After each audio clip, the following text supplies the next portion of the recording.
Dear Dad, I knew it was something very wrong. As soon as you got sick, I somehow knew what it was. I didn't quite have a grasp on cancer at the time, but I felt it. Still, when you sat us down to tell us, I wasn't ready. I should have said I love you. Did you know, according to the Center for Disease Control, cancer is the second leading cause of death in the United States? I didn't. Did you know, according to the National Cancer Institute, there are more men killed by cancer than women? I didn't. Did you know, according to the American Cancer Society, about 1 in 95 men will develop stomach cancer in their lifetime? I didn't. If you think this is jarring, you have no idea how truly jarring it can be.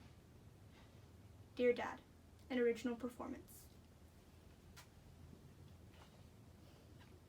I remember one time my dad took my siblings and I for a walk all around town. The first stop was the river, and my brother Derek was filming the next up-and-coming adventure film starring us on his new flip phone. And of course that meant filming every second of mundane walking he could. And when his phone ran out of storage, my dad gave him his own to continue recording our journey. I'm sure he wouldn't rather his phone be filled with anything else. Dear Dad, why did you talk so much about the money we would get? Why did you tell Mom that it would be better? That the checks would make it better? Why was money going to make it okay? I didn't want braces or extra toys. I wanted you.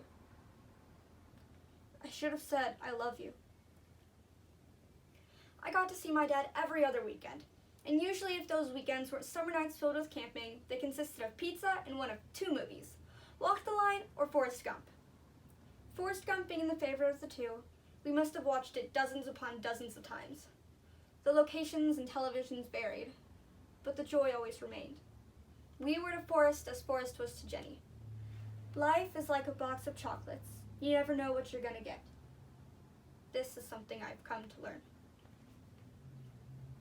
Dear Dad, I know it's selfish, but there were so many people and I just wanted you to myself. I missed watching Forrest Gump. I missed going on walks, but strangers took up all of your time. I should have said I love you. There was a time my dad told my sister and I a story about how he lost his temper at McDonald's.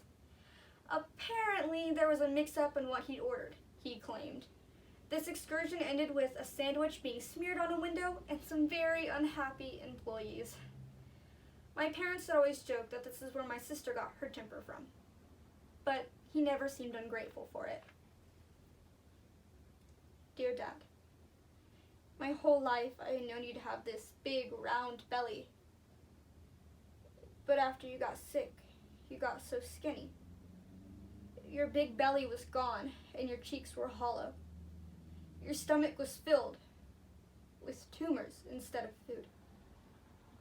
I should have said I love you. One winter, my mom bought my sister and I these flimsy sleds with slick bottoms. I'm not so sure what they're called, and I have no idea where we got them from, but we brought them with us to our dad's. For a while, he just watched us wiggle and scoot on the hill next to his house. But finally, we convinced him to join us. And there was a reason he was standing at the sidelines before. His plan, brilliantly proposed by us, might I add, was to get a running head start, landing with his knees on the flimsy sled, propelling it forward. It was genius, in theory. During his first and last attempt, his knees bent, the flimsy sled dug into the snow, and he fell forward, landing on his shoulder, and effectively ending our snow day. Dear Dad, you couldn't talk anymore. That required too much energy. They said you could hear us, but you felt like a blank slate. I didn't know if any of my words would have any meaning. I should have said, I love you.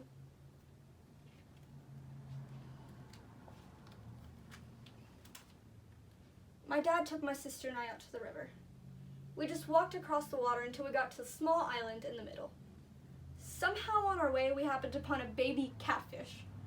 Now, this catfish had just eaten, so my sister was able to pick it up with her bare hands. She was so proud of herself, and she could not stop showing our dad. We took it home with us, and we put it in his fish tank, and named him Ozzy, after the great Ozzy Osbourne, of course. And it was there that Ozzy lived out the rest of his days. Dear Dad, you were gasping for air as the fluid filled up your lungs. You were stuck drowning in your body, the same way someone was to drown in an ocean.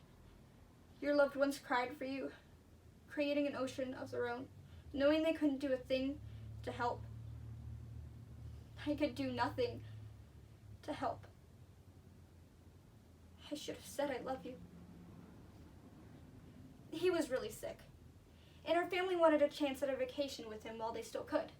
So, my aunts, uncles, cousins, grandma, siblings, and dad all packed for a day in Michigan. On St. Patrick's Day, the water was freezing, but the sun was warm and our hopes were high.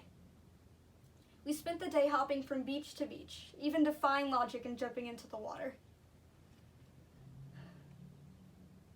Although we didn't do much, we were all so happy to see him walk across the shoreline and climbing giant rocks. It was a nice change of pace from how frail he had seemed to become. Dear God, I know it's not fair for me to ask you this, but will you please let him stay? He's only 38. I've only had 10 years. I need to say I love him. One of my favorite things to remember about my dad was a noise. It was this silly little thing he made whenever he was riled up or excited. And it was usually accompanied by a laugh. It's hard to describe in any other way than a hillbilly yee, as his cheeks bunched up on either side and his eyes wrinkled in delight. He usually did this when he was picking on my mom or one of my siblings. Dear Dad, I know I haven't been crying, but it doesn't feel like you're gone. It hasn't sunk in yet. I guess you could call it denial. It feels like I'll see you next weekend, like always. But I know it can't be true. I should have said I love you. My dad did not have the best judgment of risk. There was a time in my life where he was a pirate. He came to pick me and my sister up with an eye patch on. Apparently, he was working on his car and a piece of metal flew out into his eye. There was another time he twisted his ankle playing basketball in sandals. Yeah, not the brightest idea.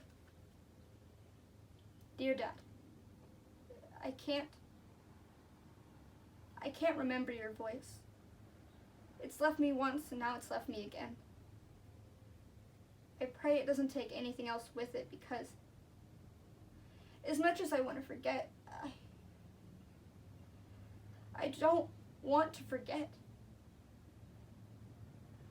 I should have said I love you. For all the memories that I've told you today, there are dozens that I don't remember. And for all the memories that I have, there are hundreds that I will never get. You see, it might not make much sense, but I dwell on the past to keep him alive in the present. I remember when we first found out he had cancer.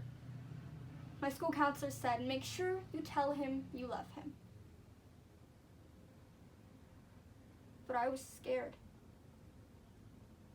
I thought that somehow if I told him, that he would think it was out of pity, that it was only because of the cancer. Now looking back, I wish I would have told him 1,000 more times how much I loved him. And it's my biggest regret. So this is what I leave you with today. Say I love you. Say it often and say it without remorse, because I'm sure there are many more people who are like me and regret not saying it than wish that they wouldn't have. Dear Dad, are you proud of me? Are you there? Can you hear me? Dear Dad,